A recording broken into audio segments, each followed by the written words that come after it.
যাচ্ছে কেউ যদি হযরত আবু বকরের মতো জলিল কদরের সাহাবীকে সাহাবী না মানে এবং সাহাবায়ে কেরামের সমালোচনা করে, তাদেরকে আপনারা কি বলবেন? আপনারা বললেন সাবধান, সাহাবায়ে কেরামের ব্যাপারে সমালোচনা করা যাবে। আল্লাহ পাক রব্বুল আলামিন কুরআনুল কারীমের আয়াত নাযিল করে ঘোষণা করে দিয়েছেন, ইযহুমা ফিল গারি ইয়াকুলু লিসাহিবিহি ওয়ালা তাহজান ইন্নাল্লাহা মা'ানা।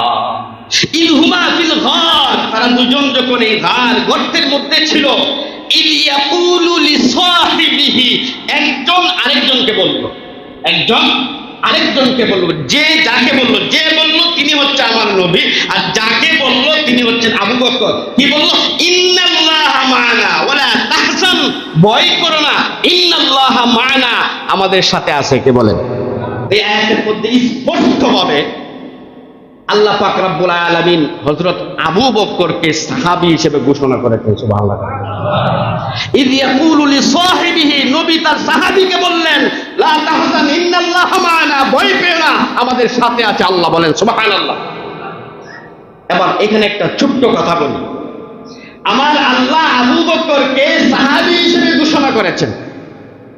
এখন কথা হচ্ছে, যদি কেউ আবু বকরকে সাহাবী হিসাবে না মানে, স্বীকৃতি না দেয়, তাহলে তার ব্যাপারে ইসলাম কি বলে, মুহাদ্দিসিনে কেরাম কি বলেন, ফুকাহায়ে কেরাম কি বলেন? সব কথাই বলি।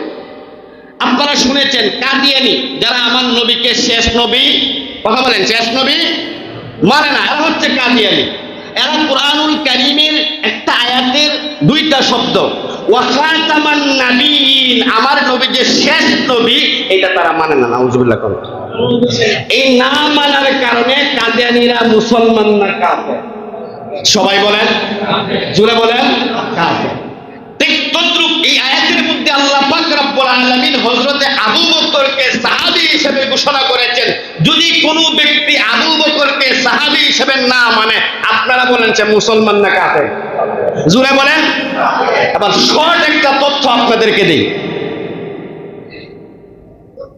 বাংলাদেশ সহ বিভিন্ন এলাকায় আপনারা বলবেন একটা জাতি আছে, একটা গোষ্ঠী আছে, যারা হযরত আবু বকর, হযরত ওমর, হযরত ওসমানকে সাহাবী বলে না, সাহাবী মানে না, বলে এরা মুসলমানই না। নাউযুবিল্লাহ। আচ্ছা, আপনারা কি জানেন এরা কারা? শিয়া। মাশাআল্লাহ। তারা কারা? জোরে বলেন, তারা কারা? শর্ট একটা তথ্য দেই, এই শিয়া যারা, আমরা তাদের সাথে বলি শিয়া মুসলমান। যদি তারা শিয়াই হয়ে থাকে, তাহলে আবু বকর, ওমর, ওসমানকে না মানে এত কাফের, আবার মুসলমান লাগাই কেন? সাবধান, শিয়া মুসলমান নয়। তাদের আকীদাগত এমন কোরআনের অনেক আয়াতকে তারা বিকৃতি করে ফেলেছে, মানে না। সৎ কথাই বলছি। এবার আপনাদের কাছে জিজ্ঞাসা করি, এই পৃথিবীতে একটা শিয়া অধ্যুষিত দেশ আছে, দেশটার নাম কি? মাশাআল্লাহ। কোথায়? ইরান। শিয়া অধ্যুষিত দেশ। এই ইরানের বর্তমান যে নেতা আছে আমি, আপনারা জানেন না, ওই শিয়াদের অনেকগুলো গ্রুপ আছে। এই গ্রুপটার মধ্যে একটা গ্রুপ আছে শিয়ায়ে ইমামিয়া, ইসনা আশারা। একেবারে শিয়াদের মধ্যে সবচেয়ে নিকৃষ্টতম গ্রুপটার নাম হচ্ছে ইসনা আশারা। এটা হচ্ছে খামেনির দলের গ্রুপ।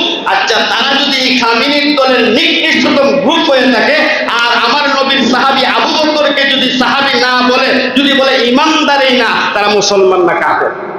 জোরে বলেন। ওই তার অনেকগুলো লিখিত বই আছে, আপনারা আজকে গুগলে চার্জ দিলে পাবেন সাহাবাদের ব্যাপারে। ওই নেতা, ইরানের যে বর্তমান নেতা, তার যে খারাপ মন্তব্যগুলো, এখন এই মুহূর্তে বললে আমি আজকের বিষয় শেষ করতে পারবো না। যেই কথা বলছিলাম, ওই শিয়ারা কাফের, মনে রাখবেন। আমি এই কথাটা কেন বললাম? আল্লাহ নবী এক হাদিসের মধ্যে বলেছেন যে এমন একটা ফিতনার যুগ আসবে, যেই যুগের মধ্যে সাহাবায়ে কেরামকে নিয়ে মানুষ বিরূপ মন্তব্য করবে। এই সময় মুসলমান আমার উম্মতেরা যারা আছো, তোমরা সাহাবায়ে কেরামের সম্মান ইজ্জত নিয়ে বেশি বেশি করে আলোচনা করবে, ওয়াজ করবে, কথা বলবে।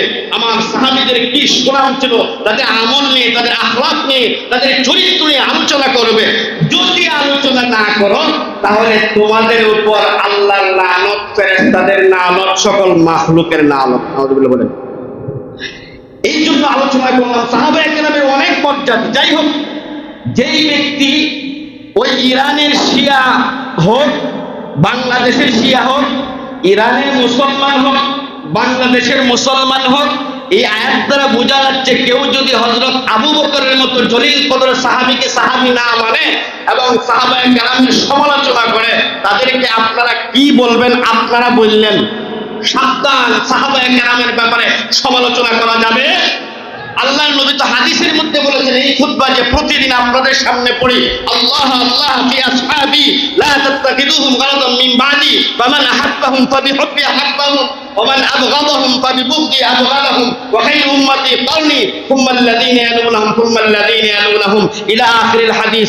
যে আমার সাহাবায়ে কেরামের ব্যাপারে মন্তব্য করে না, আমার সাহাবায়ে কেরামকে নিয়ে মন্তব্য করা মানে আমাকে নিয়ে মন্তব্য করা, আমার সাহাবায়ে কেরামকে ভালোবাসা, আমাকে ভালোবাসা। সুবহানাল্লাহ।